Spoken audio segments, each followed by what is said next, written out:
लेते हैं। तो राठौर जी, बहुत बहुत धन्यवाद आपका कि आज आप ITI टॉक शो चैनल पर आए हैं। तो सबसे पहले सर आपका स्वागत है। नमस्कार सर, आपसे बड़ा खुशी हुई कि आपने हमारी बात को उठाया। सर मेरा समस्या ये है परिचय बता कि दीजिए पहले। नहीं सर, पहले आप अपना परिचय बता दीजिए सभी को। ठीक है सर, मेरा नाम ज्ञान सिंह राठौर है और मैं उत्तर प्रदेश के कन्नौज डिस्ट्रिक्ट से हूँ। तो मैं आप ITI के साथ बोलिए बोलिए बोलिए बोलिए, अब आप क्या कहना चाहते हैं?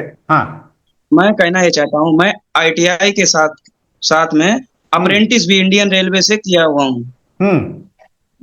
जो रेलवे CCA करवाती है, हम उसके द्वारा पटना में 1 साल की CCA ट्रेनिंग लेके आए हुए हैं और मेरा उसमें 95% मार्क्स है।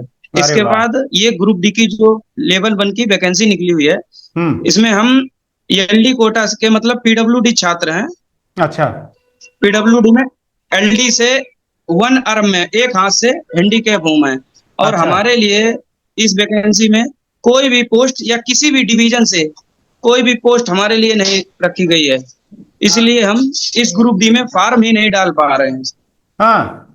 सर इन्होंने कैटेगरी लागू की है, जैसे हैंडीकैप की सबकी अलग अलग कैटेगरी दी है, हमारा LD में दिया है। LD में लोकोमोटिव डिसबिलिटी में, उसमें 1 लेग मतलब एक पैर वाले या 1 आर्म एक हाथ वाले, और हमारा एक हाथ डिफिकल्ट है थोड़ा।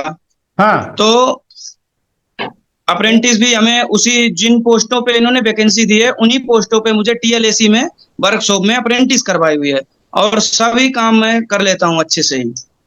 लेकिन अब ये जो सीटें हुई हैं दी हुई हैं पोस्टों पे, इनमें हमें अप्लाई करने का मौका ही नहीं दिया जा रहा है। एक हाथ वालों, किसी भी एक हाथ के कैंडिडेट को इसमें अप्लाई।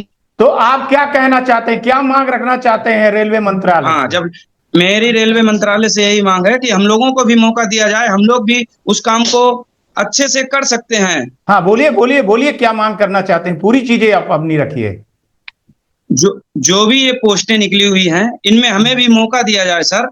हम लोगों के लिए समान आरक्षण होना चाहिए ना। अगर एक पैर वालों को आप दे रहे हो, तो हमारे लिए सीटें क्यों नहीं हैं? दिव्यांग तो सभी है ना, उनको कहीं सीट दे रहे हो तो हमको कहीं भी आपके विभाग में कहीं तो कुछ जगह होंगी जिसमें हमें अप्लाई करने का मौका दोगे। आपने हमें ट्रेनिंग क्यों दी अगर आपके पास हम लोगों के लिए जगह नहीं थी? जो ब्लाइंड कैंडिडेट होते हैं, मतलब जो देख नहीं सकते बिल्कुल, उन्हें भी आप जगह दे रहे हो। हम ये नहीं कह रहे, मतलब सबको समान आरक्षण होना चाहिए ना। कहीं भी हमें कहीं भी तो मौका दीजिए आप। किसी पोस्टों पे अगर उनको भरने को मौका दे रहे, तो कहीं कुछ पोस्टों पे हमें भी मौका दीजिए। आपने हमारे लिए कोई भी पोस्टें नहीं रखी हुई जिसमें हम फॉर्म डाल पाए। तो ऐसे कितने लड़के होंगे? ऐसे तो माने बहुत सारे लोग होंगे ना, कहने का मतलब। ऐसे बहुत सारे लोग हैं जो सर एक हाथ से केवल मतलब हमारा तो पैदाइशी एक हाथ थोड़ा बनावट में दिक्कत है, किसी का बिल्कुल एक ही हाथ से आ रहा, वो भी कैंडिडेट को तो ये नहीं पता ना, किसी का पूरा कटा है या किसी का कम थोड़ा तिरछा है या किसी का टूटा हुआ है, या जो भी आप समझ लीजिए। वो आ तो उसी LD कैटेगरी के 1 आर्म में रहा है, अब जब वो उसी कैटेगरी में आएगा तो उसको तो फॉर्म भरने का मौका ही नहीं मिल पा रहा है। तो हम भी उस कार्य को अच्छे से कर सकते हैं। हाँ, तुमने एक जो वीडियो दिखाया, वो वीडियो में क्या था जो भेजा? तो वो वीडियो में क्या था, क्या कर रहे हो आप? वो हम जो वीडियो में, वो मेरे जहाँ हम अप्रेंटिस करते थे, वो कोचिंग डिपो, वहाँ पे ICF कोच जो भी रिपेयर होने को आता था, तो उसमें हम वो टेंशन रोड खोल रहे थे, जिससे अल्टरनेटर, जिससे बिजली बनती है, जो AC कोच होते हैं। AC कोचों में जो भी ऊपर के मतलब ये अपना AC का जो भी वातानुकूलित चलता है, तो ये नीचे अल्टरनेटर लगा होता है। इससे जब ये चक्के चलेंगे, पहिए चलेंगे, उसी से बिजली बनती है अल्टरनेटर से। उसी में जो रबड़ टूट जाती है, जैसे ये रबड़ पट्टे में नहीं पुलिंग लगी होती है, उसी में रबड़ लगी हुई है। तो जैसे रबड़ कोई टूट जाते हैं, कोई दिक्कत हो जाती है, तो हम लोगों को उसे टेंशन रॉड को खोल के, इसके बाद उसको निकाल के पूरा, इसके बाद उसे सही करना होता है। वही नीचे भारी से भारी काम हम सब कर सकते हैं सर। वही नीचे पिट लाइन के अंदर घुस के कर रहे थे उसको सही। हाँ, तो मैं तो देख रहा था, मैंने देखा जो तुम्हारा वीडियो था, उसको मैंने देखा कि तुम तो काम कर सकते हो। चलो, दिव्यांग हो, सब काम सर हम कर सकते हैं, लेकिन हमें मौका ही नहीं मिल पा रहा, तो हम अब क्या कर सकते हैं सर? मौका दिया जाना चाहिए ना हम लोगों को। हम पीईटी पास भी कर सकते हैं, जो रेल ने जो साधारण स्टूडेंट के लिए पीईटी रखा है हम उसे भी क्रॉस कर सकते हैं सर, लेकिन जब हमें मौका ही नहीं दिया जाएगा तो हम क्या कर सकते हैं। तो इसके लिए मौका और तो सबको हाँ मिलना चाहिए। हाँ, इसके लिए तुमने कुछ किया क्या? किसी अधिकारी से मिले, या जहां अप्रेंटिस किए वहां लोगों से बात किया, या कहीं ज्ञापन ओपन दिए, कुछ किए कि नहीं किए अभी आपने अपने सर तरफ? हमने एक तो वो जो आरआरबी की जो मेल है उस पे भी मेल किया, तो उन्होंने तो सीधा जवाब दे दिया कि आपके लिए कोई पोस्ट ही नहीं है इसमें हम्म। अवेलेबल, तो आप फॉर्म नहीं भर सकते। इसके बाद जहां हम अप्रेंटिस किए वहां भी पूछा, तो उन लोगों का तो यही कहना है कि पहले तो ऐसा कुछ नहीं था, क्योंकि वो पहले मतलब सब पहले के लगे हुए हैं हम्म। जो भी अधिकारी लोग, तो वो बोलते रहे कि पहले तो केवल ऑर्थोपेडिक हैंडीकैप का ऑप्शन 3 कैटेगरी थी, उसमें आप उसमें भर दीजिए, इसके बाद मेडिकल में वो अपने हिसाब से छांट के अलग करते थे। लेकिन हम्म। अब इन्होंने अलग से ऑप्शन दे दिए, एलडी ओए बीएल सब करके अलग कैटेगरी छांट दें, तो इसमें हम्म। हम लोगों को दिक्कत आ रही है। और इसके हम्म। बाद हमने जो ये एआईआरएफ के शिव गोपाल मिश्रा जी हैं, हम्म। एआईआरएफ के महामंत्री, उनके पास भी कॉल किया, मैसेज किया। हम्म। खैर कॉल का तो जवाब उन्होंने नहीं दिया, लेकिन हम्म। मैसेज मैंने किए तो उसको भी हमें कोई संतुष्टि भरा जवाब नहीं मिला। उन्होंने तो ऐसे बोल दिया कि आपका एक अलग कोटा है, लेकिन हम्म। कोटे में मेरे वैकेंसी नहीं है ना, इस बारे में तो उन्होंने सुना ही नहीं मेरी बात को। बहुत बहुत सर गलत। हमारे साथ नाइंसाफी हो रही। हम 2 साल की पहले आईटीआई की हमने, फिर 1 साल रेल में भारी से भारी काम किया, वहां इतना इतना वजन का मतलब भारी जो साधारण एक इंसान करता था उसे हम करने में सक्षम थे, तो हम करते थे, सभी काम हमने किए। लेकिन फिर जब आज हमारे आगे वैकेंसी आई तो उसमें हमें मौका ही नहीं दिया जा रहा, तो उसके लिए क्या कर सकते हैं सर। और जबकि ये रेलवे ग्रुप डी भर्ती जो है तो सबसे छोटी, हमको लगता है कि रेलवे में सबसे छोटी भर्ती मानी बिल्कुल है ना? सबसे जब छोटी भर्ती है लेवल 4 की। जी सर। जब यहाँ जगह नहीं मिल रही है तो आगे जगह क्या दोगे साहब? सोचिएगा, इसको रेलवे के मंत्रियों को जो है तो फिर हमें ये हम्म। कोर्स कराने का सर इनको मतलब ही क्या था, मतलब ही क्या था, जब हमारे लिए कोई पोस्ट नहीं निर्धारित है, क्योंकि हम हैंडीकैप कोटे से ही उसमें अप्लाई किए थे। इसके बाद हम्म। बिल्कुल ग्रुप डी जैसा मेडिकल हमारा हमारा वहाँ दानापुर में पटना से हम किए थे, तो वहाँ हम्म। बिल्कुल ग्रुप डी जैसा मेडिकल हुआ था, हमको पटना रिफर किया गया था। हम्म। बाकायदा 1 महीने मेरा मेडिकल उन्होंने मतलब डिले करके चलाया, फिर हम्म। हमारा सिलेक्शन हुआ उसमें। हम्म।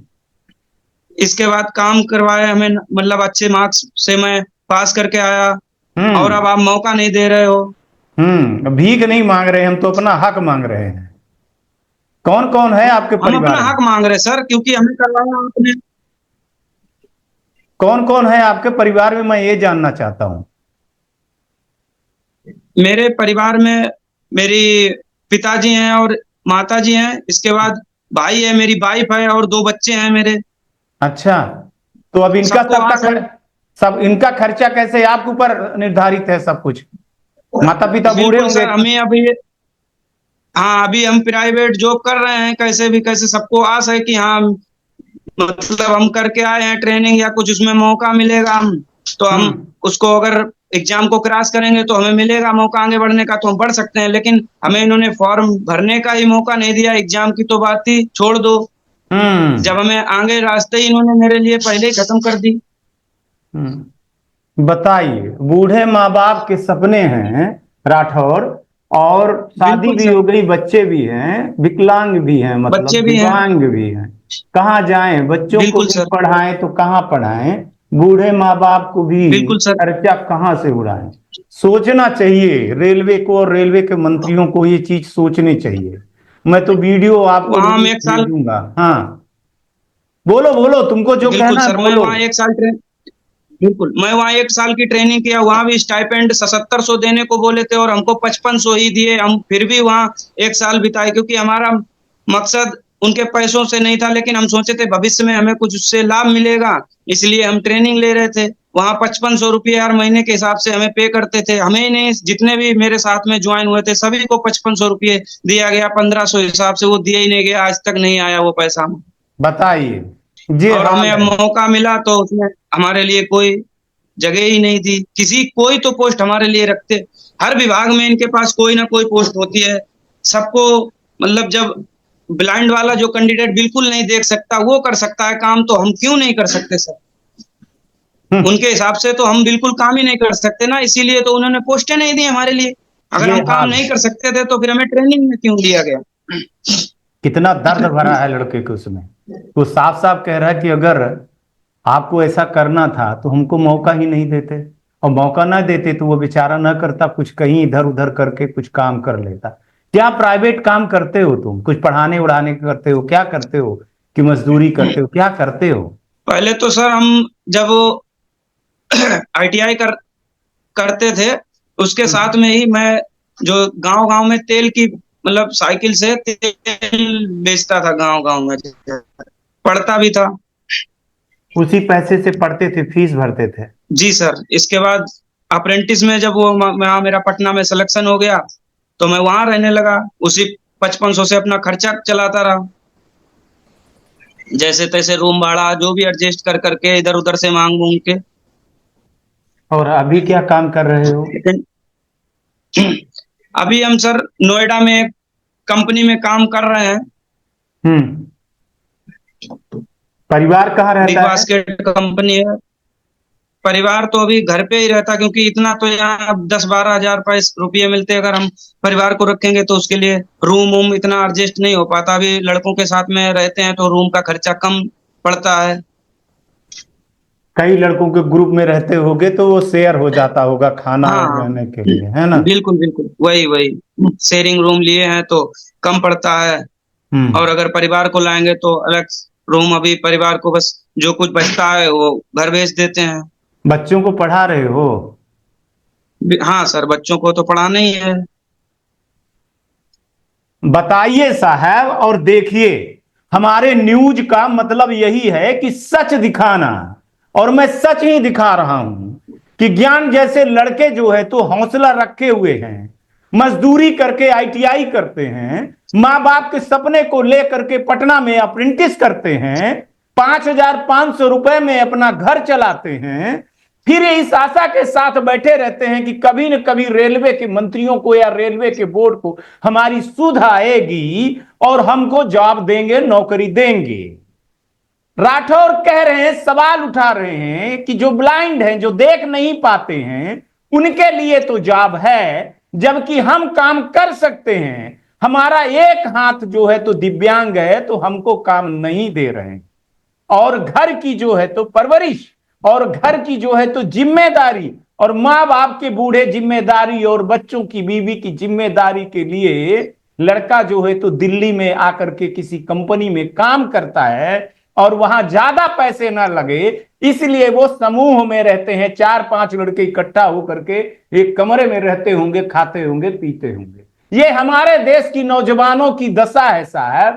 आप कहते हो कि आत्मनिर्भर भारत बनेंगे और देश आगे बढ़ रहा है, स्किल इंडिया हो रहा है, गरीबी हट रही है, और सोच लीजिए यही तो हमारे शो का मतलब है। अभी हम बीच में बच्चों को नहीं ले आ रहे थे किसी कारण से, अपने किसी कारण से हमारे पास टाइम नहीं था। अब हम सबको कह रहे हैं कि सुनिए, अपनी आवाज उठाइए, सरकार तक ले आइए। करेंगी सरकार की नहीं करेंगी, अंधी बहरी है सरकार, तो सुनाइए सुनाइए इनको, और आइए और अपना जो है तो बात कहिए। चलिए राठौर, अंतिम आपको मौका दे रहा हूं, और ये वीडियो मैं पीएमओ को पीके मिश्रा जी को भेजूंगा, क्योंकि मैं बता दूं कि मेरे जो न्यूज चैनल की खासियत है, ये लाखों लोगों की देखने की खासियत नहीं है। हम करीबन डीजीटी के, रेलवे के और पीएमओ के करीबन 150 अधिकारी हैं जिनको हम ये वीडियो भेजते हैं, है ना? हम भेजेंगे, हमारा काम है उन तक तुम्हारी आवाज को ले जाना। उनका कान बिल्कुल सुने या सर। ना सुने, बहरे हों, लेकिन मैं अपनी जवाबदारी से नहीं हटूंगा। बोलो क्या कहना चाहते हो? ये पीएमओ के, प्रधानमंत्री के सलाहकार हैं पीके मिश्रा जी, इनसे क्या कहना चाहते हो? अपने हक के लिए बोलो, मैं टाइम दे रहा हूं, चलो।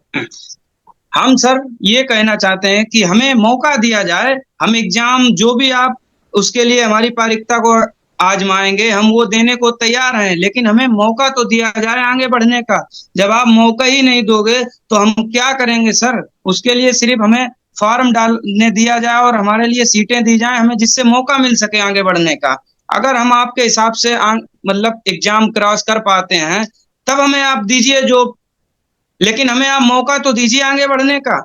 मौका मांग रहा है, भीख नहीं मांग रहा है। हम कह रहा है मौका कि मांग तुम, रहे हैं सर कि हमें मौका दिया जाए, हाँ हमारा हमारे जो लिए है, सीटें दी जाए जिसमें हम फॉर्म भर पाए और हमें आगे मौका मिल पाए। बताइए साहब। तो पीके मिश्रा जी, मैं आपको भेजूंगा, आप देख लीजिए कि लड़के को कितना दर्द है और लड़का सही क्या बोल रहा है कि हमारे हक की लड़ाई है ना, तो हक दीजिए ना, फार्म भरवाने के लिए दीजिए। वो आएगा कि नहीं आएगा, वो थोड़ी सी सिफारिश और थोड़ी ऐसी वो थोड़ी मांग रहा है, वो भीख थोड़ी मांग रहा है, ये तो हक मांग रहा है और हक इसका बनता है। और जब हक बनता है तो आपको हक देना चाहिए। तो आपको सोचना है सर, सोचिए कि भी देश में ऐसे बच्चे हैं और ये बच्चे सामने 12 प्लेटफॉर्म में, में, 14 में, 19 में सब एक हाथ वालों के लिए सीटें थी। अगर आप उन पोस्टों को खत्म कर रहे हो तो कहीं तो हम लोगों के लिए जगह दो कि हम लोगों के लिए रिजर्व पोस्टें रखो। अगर हमारी एक हाथ की पोस्टें आप खत्म कर दोगे तो हम आने वाले में हमें लोगों को कैसे मौका मिलेगा? अब जब आपने अगर पोस्ट ही खत्म कर दी तो हमें कहीं तो मौका दीजिए आप। जब आप मौका दोगे तभी तो हम कुछ कर पाएंगे। ये हमारे सिस्टम का हाल है। चलिए राठौर, बहुत बहुत धन्यवाद कि आप आज इस शो पे आए। और मैं ऐसे बहुत सारे लड़कों को मौका देना चाहता हूं। अब मैं थोड़ा सा बाहर गया था तो वहां से शूटिंग करना बड़ा थोड़ा सा वो हो जा रहा था, तो अब लौट करके मैं आ गया हूं, स्टूडियो पे आ गया हूं। जिनको अपनी आवाज उठाना है ना, तो आवाज उठाइए। ये ना सोचिए कि सरकार क्या करेगी क्या नहीं करेगी, कौन सुनेगा कि नहीं सुनेगा। News channel ITI talk show news channel है, और वहां से जो आवाज जाएगी ना, तो एक दिन सुनेंगे, आप ये समझिएगा, है ना। नहीं सुनेंगे तो उनको रात भर नींद नहीं आएगी। और मेरे पास सबका जी सर। व्हाट्सएप नंबर है, सबके पास मैं भेजूंगा और सोचने के लिए मजबूर करूंगा। चैनल को सब्सक्राइब करिएगा, चैनल की ताकत बनिएगा, कमजोरी मत बनिएगा। ठीक है, चलिए बहुत बहुत धन्यवाद आज आपका। तो ये थे जी ज्ञान कुमार धन्यवाद। राठौर जो अपनी बात करने आए थे। ऐसे ही लड़कों को मैं आमंत्रित करता हूं। आज तक के लिए इतना ही, कल आएंगे तो फिर किसी नए मुद्दे पर बात करेंगे। तब तक आप लोग अपना ध्यान रखिए, आसपास सफाई रखिए, बड़े बुजुर्गों का सम्मान जरूर करिएगा। नमस्कार, जय हिंद, जय भारत।